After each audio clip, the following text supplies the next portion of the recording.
Hey, it's Coach Latham, your math coach, and today we're going to be talking about solving quadratic equations, and as always, we're going to try and do it in 15 minutes or less.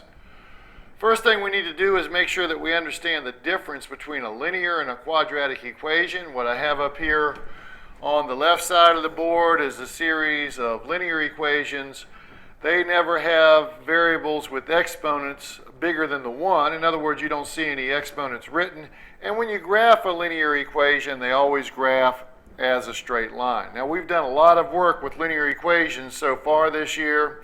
We know how to undo whatever's being done to the side with the x, and we get x by itself, and we get to the answer. We also know how to graph linear equations of two variables. If y is equal to 2x minus 8, we put the 2x minus 8 into the calculator and we get a picture of a line, and the line always looks like a graph. We've done systems of linear equations. Again, everything that we've done so far has been about linear equations. Today we're going to shift our focus and we're talking about quadratic equations. Quadratics have x squareds in them. And when you graph those, they're no longer straight lines, they look like a curve. So let's get right into it. For the sake of this video, I'm going to assume that you've already learned how to factor. And if not, we've got another video where we go over that. But we're going to solve quadratic equations by number 1, making sure it's set equal to 0. And if it's not, we'll move some stuff to one side to the other to make it equal to 0. Then we're going to factor it into its pieces. We're going to set those factors or pieces equal to 0, and then we'll solve the little baby equations and we'll get all of our answers. It sounds pretty easy. The factoring is the part that makes it hard. In number 1 right here, we've got a 4 and a 6. Well, I'm thinking GCF here because I can take something out of each term. I'm going to factor out a 2. They also both have x's. I can take an x out, and I'm going to put my parentheses there and fill in the blanks. Now I'll go through and divide to get the other factor. 4 divided by 2 is 2. X squared divided by x is x. I'll subtract and now do the second half.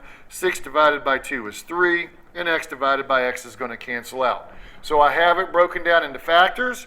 I set the pieces equal to 0, and then I solve those two baby equations. This is all I'm going to do. So I divide both sides by 2 here, and I get x is equal to 0. There's one of my answers. I add a 3 to both sides here. I get 2x equals 3. I still need to divide by 2, and that gets me x is equal to 1.5. There's my second answer. I'll take a look at number 2. Number 2, I've got a trinomial, x squared plus 5x plus 4. There's no lead coefficient other than 1 on the x squared term, so I can go straight to the number game. Two numbers that multiply to 4 and add up to 5 are going to be 1 and 4. So I set my pieces equal to 0. I solve each side or each equation. One of my answers is negative 4, and the other answer is negative 1. It's kind of interesting, take a note of this, that if the factors are x plus 4 and x plus 1, then the answers are negative 4 and negative 1. The answers are going to be these values of x that make the pieces 0. Let's take a look at number 3 here. I've got an 18x sitting over on this side where I need a 0. So it's going to be 2x squared minus 18x equals 0. What I did is subtract an 18x from each side to get 0 left on the right. If you're confused by that, refer to our earlier video on rewriting equations. Now that we're at this point, we're going to factor out. It's a GCF problem from here because I can take a 2 out of each term. I can also take an x out of each term. So now I got to go through and divide and find the other factor. 2 divided by 2 cancels out. X squared divided by x is x. Minus 18 divided by 2 is 9. And x divided by x cancels out. So my baby equations are 2x equals 0. X minus 9 equals 0. This one's going to give me x equals 0. I'll divide both sides by 2. And this one's going to give me x equals 9. I will add a 9 to both sides. No problems there. Now you go ahead and give these 3 a shot. See if you can factor those three after you see that the sides equal to 0. So in number 5 and number 4, we're going to have to move some numbers over. Then you factor, set the pieces equal to 0, and come up with some answers. Okay, we're back. We've got the solutions on the next page. So again, if you're still working, make sure you hit pause. Here are the solutions. Okay, number 4 is straightforward. It's trinomial factoring. The lead coefficient is 1, so we play the number game. The two numbers that multiply together to get you 12 and add up to 8 are 2 and 6. So the final answers are going to be -6 and -2. They're the values of x that will make the factor 0. Number 5 is just a tad more difficult. We don't have a 0 on this side, so we're going to have to bring it over to the other side and make it -6. The other thing that's a bit tricky is that it just says -x there. That's -1x. After you get to this point, you're playing the number game again. You're looking for two things that multiply to -6 and add up to -1, and that's 2 and -3. And if x minus 3 and x plus 2 are your factors, then your final answers are going to be 3 and -2 because they're the values that make the factors equal to 0. Number 6 is like a dirty trick. It has a lead coefficient that is not 1. We move the 4 over and we get the trinomial 3x squared plus x minus 4. You know that it's got to be 3x times x to get 3x squared. So you do trial and error with numbers that multiply to -4 until you get the middle term right, and these are the answers down here. It would be really nice if we had a shortcut to figure out this trial and error right here. Let's take a look at the next page. Just like when you're solving linear equations, you can graph these things and learn things from the graph. The first one that we're going to do is 4x squared minus 6x equals 0. So pick up your graphing calculator, go to the graphing screen and type in 4x squared minus 6x. All right, here it is. We've got it typed in on our graphing calculator right up here, 4x squared minus 6x. We're going to hit the graph button to get the picture. And here's our picture. We're going to hit trace. And we're going to move our bug to where this curve crosses the x-axis. Well, right here, this screen's a little easier to read. You can see that when y is 0, x is 1.5. Let's go back and find the other one. And you'll see that when y is 0, x is also 0. So the two answers are 0 and 1.5.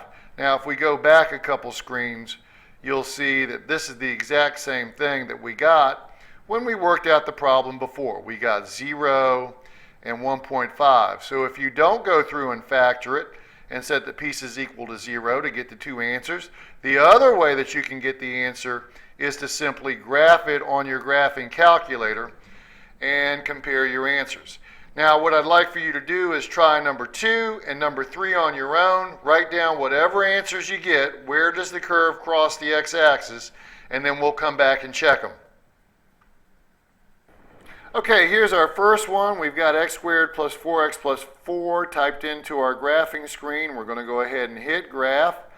And here's the curve that we're looking at. We'll hit trace and try and find out where this curve crosses or touches the x-axis. Move my bug down there. I got to get y equal to 0. Here it is. When y is equal to 0, the answer is -2. So the only answer to this quadratic equation is -2. For this third one, we're going to move the 18x to this side, so we're going to type into our graphing calculator 2x squared minus 8. And here we have it typed into our calculator, 2x squared minus 18x. Hit the graph button. And this is the picture that you get. Hit the trace button. Okay, our bug is right here. So one of our answers is 9. And then we'll move our bug over to get to where the other one is. It looks like it's 0, just looking at the graph. And come on, there you are. And the other answer is 0. So the two answers are 0 and 9. Okay, so now it's time to take a look at a couple of SOL type questions. One was worded like this just a couple of years ago on the test. It says identify all real zeros of the following quadratic functions. So we can do this one of two ways. We can either factor it or graph it. Go ahead and work on this problem. Actually do it both ways. Graph it on your graphing calculator and then factor it and see how the two answers relate. Okay, we're back, and here it is typed into the calculator, x squared plus 7x plus 12. We hit graph, and we get a picture that looks like this. We hit trace, and we move our bug to where y's are zeros, or it crosses the x-axis. Right here is 1. One of the answers is -3, and the other answer is -4. So we go back to our regular screen. And here it is being factored. Again, notice we get the same answers, -3 and -4. -3 and -4 are the two answers because they're the numbers that make the factors 0. -4 plus 4 is 0, and -3 plus 3 is 0. Let's take a look at another problem that could be on your SOL test. Right here, we've got a graph. And it tells you that the graph is shown, and it asks you, what are the solutions to this equation? All right, well, this one we're not even going to take time on.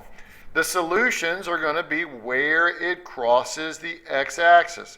They've already gone to the trouble of graphing this one for us. It crosses right here at 4. It crosses right here at -2. So C is the correct answer to this problem. Gosh, we hope they give us some more problems like this on the SOL test. The next one says, what are the real roots of this equation? That's another way of saying, what are the answers? So go ahead and graph this one on your graphing calculator and get back to me in a second with your answer. Okay, we're back, and I've got the x squared minus 7x plus 10 typed into the calculator. I hit graph. I'm going to find the points where this curve crosses the x-axis, so I hit trace. I move my bug over. It looks like the first answer is going to be 2. And the second answer, the second place where it crosses, is going to be 5. So 2 and 5 are the answers. That's what I also got down here when I went ahead and did it the old-fashioned way.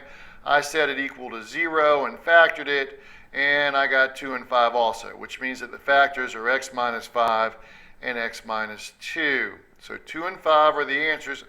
Oh yeah, the answer was A. So let's go to our last practice problem. This was on the SOL test a couple years ago. My graph is not perfect, but you can see where it crosses the x-axis. It says, based on the zeros, which best represents the function? Think about this for a second. Don't fall for the trick answer.